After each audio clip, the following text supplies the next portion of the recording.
Halo guys, welcome back to my YouTube channel. Ini udah di bulan September. Aku udah lama banget nggak upload. Aku udah lama banget nggak bikin video. Salah. Aku bikin video tapi belum sempet diedit. Secara aku ngerjain semuanya sendiri. Tapi sorry teman-teman, karena ya memang beberapa bulan ke belakang itu aku lagi ada sibuk beberapa kerjaan yang memang cukup menyita waktu aku untuk membuat konten khususnya di YouTube. Tapi kalau kalian yang follow Instagram aku, yang kalian follow TikTok aku cukup aktif di sana. Jadi ya ini aku mencoba kembali aktif di YouTube. Ya, dengan video pertama ini yaitu di bulan September ya. Video pertama di bulan September adalah Q&A pertanyaan teman-teman dari TikTok mengenai kesehatan, mengenai gimana caranya olahraga yang baik untuk pemula dan lain-lain. Gitu. Aku udah ada screenshot beberapa pertanyaan, ada 5 pertanyaan untuk Q&A kali ini di video ini yang aku bisa bagikan ya. Yang pertama ini dari Yadi Supriyadi 315.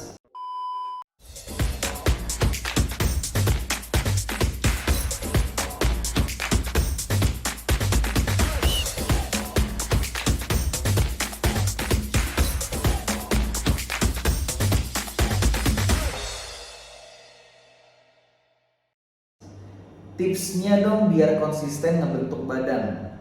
Oke, ini pertanyaan dari Yadi ini, mungkin dia pengen ada motivasi kali ya, pengen motivasi bahwa gimana sih caranya supaya konsisten membentuk badan. Kata-kata pertama adalah konsisten ngebentuk badan. Emang agak sulit sih kalau seandainya kalian pengen maunya aja, pengennya doang tinggi, tapi realisasinya tuh nggak ada. Adapun juga udah ngelakuin di awal semangat tapi kendur ke belakang, itu yang bahaya. Jadi berbicara mengenai konsisten, berbicara mengenai membentuk badan ataupun berlatih, betul banget itu harus konsisten.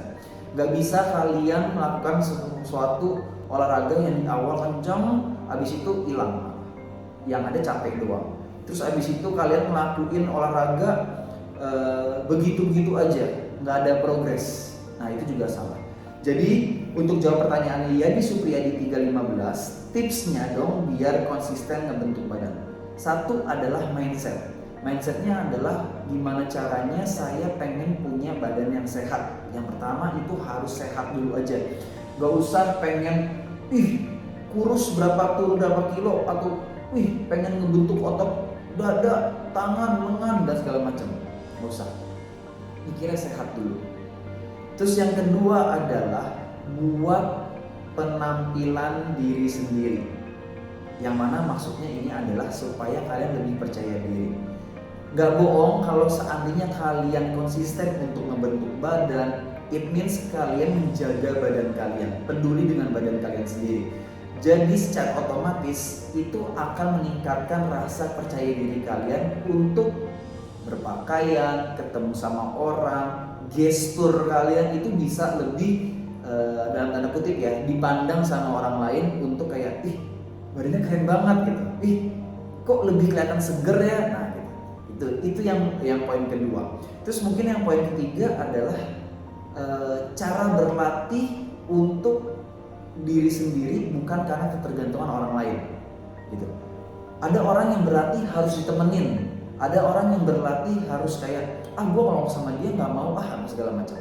Nah itu yang harus kalian hilangkan di yang poin ketiga ini, yang kalian harus hilangkan. Pokoknya nggak ada siapa, nggak ada temennya, nggak ada sahabatnya untuk nemenin kalian. Kalian tetap harus konsisten untuk berlatih olahraga. Apapun itu, dari hal yang paling termudah, simple, nggak harus ke tempat gym. Kalian bisa ngelakuin jalan kaki di lingkungan rumah ataupun di tempat olahraga yang memang ada dekat rumah kalian ya, ataupun di kamar kalian, push up, sit up, tinggal sediain matras, beli di online shop banyak, murah. Kalian bisa lakuin itu dari hal-hal yang paling kecil gitu. Jadi Yadi Supriyadi, tipsnya mungkin itu aku bisa share. Mudah-mudahan kamu bisa ngelakuin, bisa rubah mindset kamu untuk kayak ya udah, benar juga nih kata Kak Marcel atau Coach Marcel bahwa gue mau sehat kok, gue mau meningkatkan kepercayaan diri gue lebih gitu ya, dengan postur badan ataupun gestur badan yang lebih fit, lebih sehat gitu ya, yang lebih kokoh dan gak ada ketergantungan sama orang lain untuk kayak gue mau olahraga tapi harus ada temennya lah, gue gak bisa olahraga kalau gak ke tempat gym, gue gak bisa olahraga bla bla bla segala macam, terlalu banyak alasan. Jadi itu. Oke, next pertanyaan yang kedua. Pertanyaan kedua dari Pita Sri Puspita Rahayu.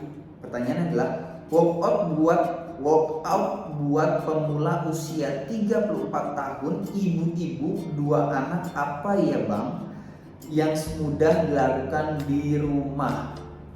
Oke, ini pertanyaan yang menarik. Kalau seandainya ibu-ibu dengan usia yang sudah cukup berumur ya 34 tahun gitu ya, udah punya 2 anak pula, ini banyak nih, biasanya kesibukannya banyak dan alasannya banyak. Contoh, harus nyiapin makan ini, harus beres-beres rumah, ataupun harus kerja dan segala macam. Dan pertanyaannya bagus, aku suka. Apa yang mudah dilakukan di rumah? Contoh, tadi aku sudah singgung dikit yang pertama. Kalau yang di rumah dilakukan gampang. Biasain kalau mau pergi kemana-mana jalan kaki. Mau ke warung, mau ke Indomaret, mau ke Alfamart jalan kaki, jangan naik motor, jangan naik mobil. Itu udah menambah gerak, satu. Terus yang kedua, nggak usah ribet-ribet, jalan kaki muterin rumah komplek ataupun ya daerah-daerah situlah ibaratnya gitu. Pakai proper sepatu, jangan nyeker ya, pakai sepatu yang baik, baju biasa aja. Sebelum anak-anak pada bangunlah lebih pagi, muter, olahraga, ataupun sore pas lagi santai waktunya, sore-sore sebelum maghrib bisa ajak anaknya juga untuk olahraga. Malah itu bagus untuk mengedukasi anak-anak supaya aware sama olahraga. Terus masih banyak yang lain dilakukan pakai rubber band gitu, bisa exercise tangan, latihan. Kalau push up kayak gitu nggak perlu sih, karena menurut aku terlalu berat untuk pemula, apalagi tadi dibilangnya dari Pita Sri Puspita Rahayu ini pemula. Jadi nggak usah mau ngecilin tangan apa segala macam, nggak usah. Lebih bikin sweat aja, lebih bikin badannya itu berkeringat. Dan kalau seandainya sudah dalam konsisten waktu yang 2 minggu atau 3 minggu dijalani dengan baik, ada progres, kakinya udah lebih kuat, nafasnya juga sudah mulai kayaknya lebih enteng nih. Jalan pertama 10 menit tuh kayaknya ngap-ngapan. Nah ini kok sekarang 15 menit udah nggak berasa. Nah gitu-gitu progres, nah baru tuh mulai ngelakuin gerakan-gerakan, tambahin squat, exercise yang pernah aku posting juga di beberapa konten aku, itu yang mungkin bisa dilakukan. Jadi buat Pita Sri Puspita Rahayu, key di awalnya yaitu satu, kamu bisa ngelakuin apapun di lingkungan rumah, yang ada alat-alat di rumah bisa digunakan. Nanti aku bikin kontennya deh khusus deh kalau untuk yang ibu-ibu gitu ya. Tapi yang paling penting adalah yang pertama, bergerak dulu, bikin badannya keringetan dulu, dan gak ada excuse untuk kayak aduh repot nih ada anak segala macam. Ajak anaknya muter, ajak anaknya untuk bergerak, ajak anaknya untuk menemenin untuk olahraga gitu. Dimana gampang, lingkungan rumah bisa dimanfaatkan. Di depan TV lakuin lompat-lompat tali, skipping di garasi dan segala macam, itu bisa semua dilakukan dengan mudah asal ada niatnya dan pengen ngelakuin dan dilakukan. Jadi jangan cuma pengen doang, ada niat pengen tapi nggak dilakuin, percuma, sama aja bohong. Oke, pertanyaan ketiga dari kriminal. Selamat kriminal. Bang, suplemen untuk menambah berat badan apa? Oke, kalau seandainya nanya suplemen, jujur itu banyak banget ada di market. Ya kalian bisa temuin lah suplemen di mana aja, bisa di online, bisa di supermarket, itu ada. Aku nggak usah sebutin mereknya ya, tapi itu banyak banget. Tapi kalau dari aku itu tidak minum suplemen untuk penambah berat badan. Aku hanya memaintain badan aku untuk tetap di proporsional badan aku seperti apa berat badannya, dan dengan cara yang sehat, yaitu makan yang baik, nyemil yang baik, dan istirahat yang baik. Karena faktor itu juga cukup mempengaruhi. Ada makan yang baik tapi gizinya kurang, makannya sembarangan, itu percuma, nggak akan naik berat badannya. Yang kedua, cemilan-cemilan. Kalau seandainya kalian suka nyemil gorengan, kalian suka nyemil boba-boba, ataupun kalian suka nyemil cake segala macam, yang ada bukan nambah berat badannya, yang ada nambah lemaknya, dan itu malah bahaya gitu ya. Nambah berat badan di sini adalah yang aku mau adalah kalian massa ototnya itu bertambah, bukan lemaknya, akan berbeda. Terus yang ketiga adalah dari segi istirahat. Percuma kalau seandainya kalian makan udah bagus, kebutuhan gizinya sudah tercukupi, kalau seandainya kalian itu cemilan-cemilan juga udah sehat, juga cemilan buah dan segala macam, tapi istirahatnya kurang, itu juga percuma. Jadi buat kriminal, untuk suplemen kamu bisa cari di mana aja, di online, di market, store, dan dimanapun, mall-mall juga banyak. Tapi saran dari aku adalah kalau kamu pemula, benerin dulu yang 3 poin tadi, dari makan, cemilan, dan istirahat. Lanjut, pertanyaan selanjutnya dari MHMD Yusuf FF23. Nambahin massa otot tanpa minum suplemen konsumsi, apakah bisa bang? Jawabannya bisa bang. Sekali lagi, nambahin massa otot tanpa minum suplemen konsumsi apa bisa tuh bang? Oke, bisa banget. Diganti dengan makanan-makanan yang tadi aku bilang sehat. Contoh, perbanyak makan tempe, tahu yang tinggi protein, ataupun telur gitu. Nggak usah mikir makan daging steak dan segala macam, repot, berat. Hal yang murah, hal yang mudah, telur direbus 10 menit, 15 menit kamu makan, itu udah bisa nambah protein di badan kamu, dan massa otot kamu pun juga akan bisa lebih baik. Terus habis itu makanan-makanan lain banyak lah, kamu bisa browsing sendiri, teman-teman bisa browsing sendiri. Dan itu tidak akan mempengaruhi ke badan kalian kalau kalian tidak melakukan gerakan latihan. Contoh, massa otot itu akan terbentuk dengan baik ketika kita exercise. Ketika otot kita di stretch untuk mengangkat berat badan dari yang paling ringan sampai yang paling berat. Jadi di situ ada otot yang terbentuk.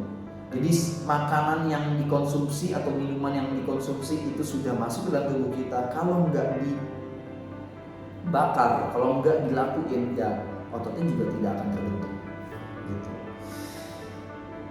Mudah-mudahan menjawab ya. Key-nya adalah udah nambahin massa otot dari segi makanan dan minuman, mungkin suplemen atau apapun itu, bisa dengan olahraga. Terakhir dari Wulandari. Diet yang baik buat cewek gimana bang? Pengen nurunin berat badan nggak bisa selalu kilaf lihat makanan. Wah, ini agak repot kalau seandainya suka kilaf lihat makanan. Oke, buat para cewek-cewek di luar sana yang pengen nurunin berat badan, kalian harus berjuang. Kalian harus berusaha untuk mewujudkan itu. Jangan cuma pengennya doang tapi merealisasikannya nggak ada. Gitu ya.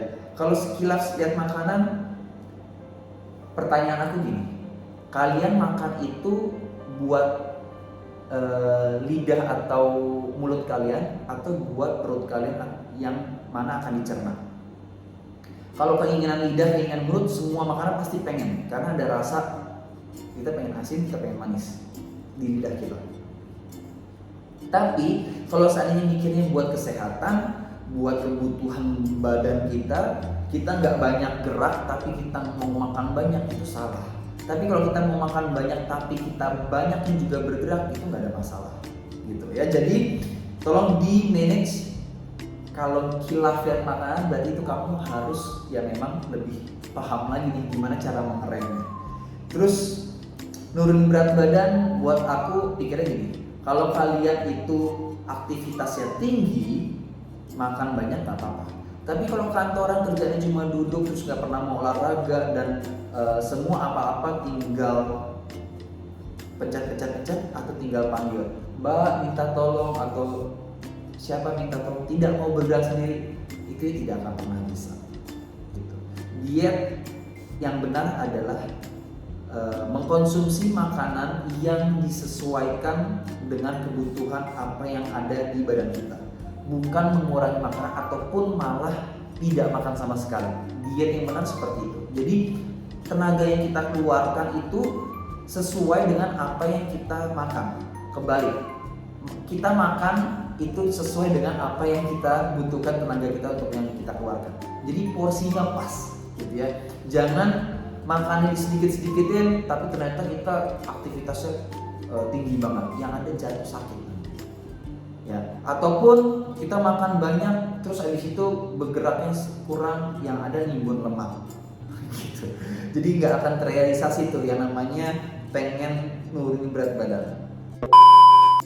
Oke, itu pertanyaan itu jawaban dari aku dari Q&A ataupun pertanyaan-pertanyaan yang kalian kirim ke aku yang bisa aku bagikan. Mudah-mudahan bisa menjawab, mudah-mudahan juga bisa menginspirasi bahwa kalau kalian pengen naikin berat badan harus seperti apa, kalau kalian mau olahraga itu harus seperti apa, bergerak yang mudah seperti apa, itu semuanya sudah aku coba jawab, dan teman-teman mungkin bisa lihat juga dari beberapa gerakan di YouTube ataupun di TikTok mengenai olahraga simpel yang bisa dilakukan di rumah, cuma modal matras, cuma modal sepatu untuk bergerak gitu. Oke, cukup sekian video dari aku. Mudah-mudahan ini semua bermanfaat. Kalau kalian suka jangan lupa like, share, and comment beberapa pertanyaan-pertanyaan yang bisa aku jawab, akan aku jawab di video selanjutnya. Thank you semuanya yang udah subscribe, thank you semuanya juga yang udah follow Instagram aku, TikTok aku, dan Twitter aku juga. Aku coba aktif di beberapa sosial media. Semoga kita bisa saling menginspirasi, dan semoga apa yang aku sampaikan itu bisa menambah motivasi kalian untuk berolahraga dan hidup sehat. Thank you, sampai ketemu di video selanjutnya. Bye bye.